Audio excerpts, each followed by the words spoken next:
Good evening. A 7 News investigation can reveal allegations of widespread corruption by Gold Coast Police.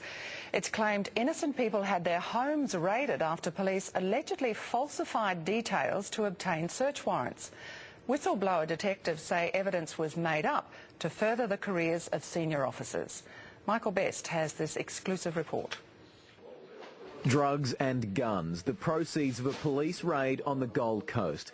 This one was lawful, but a 7 News investigation has uncovered allegations that hundreds of raids were based on dodgy or illegal search warrants, and senior officers knew and encouraged the practice. This detective, too afraid to be identified, made the claims. His face and voice are disguised. This is a major corruption scandal. He says search warrants have been falsified over the past 5 years. Specific evidence is needed for a Justice of the Peace to grant a warrant. Many occasions, at the Gold Coast CIB, that information is simply made up. The officer says police drove around car parks, picking random licence plate numbers to use on search warrant applications. Sometimes, he says, they just invented the evidence. How widespread is the practice? I would say it's prolific. This was done hundreds of times. It's unlawful and it's unethical.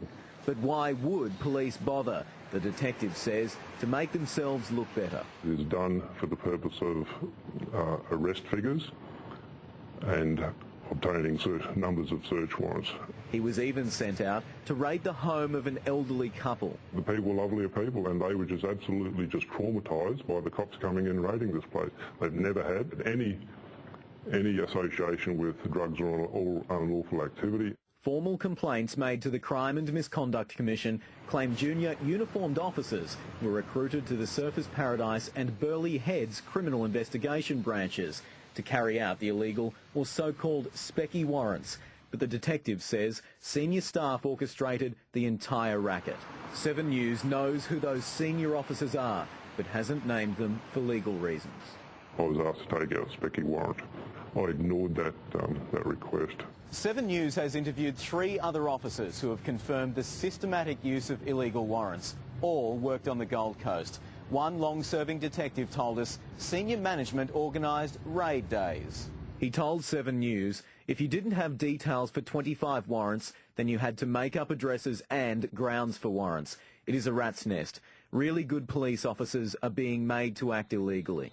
Another former detective says officers were forced to use illegal warrants to achieve a quota. We would have raid days at least once a month. Everyone did it. Everyone knew it was wrong. Another senior detective told 7 News the Fitzgerald inquiry had made police aware of corruption issues. They all know these dodgy warrants are wrong, but don't think they will ever be caught. Gold Coast lawyer Glenn Milne has received a number of complaints from serving detectives. It's endemic. It's been going on for a long time, and it's still going on now.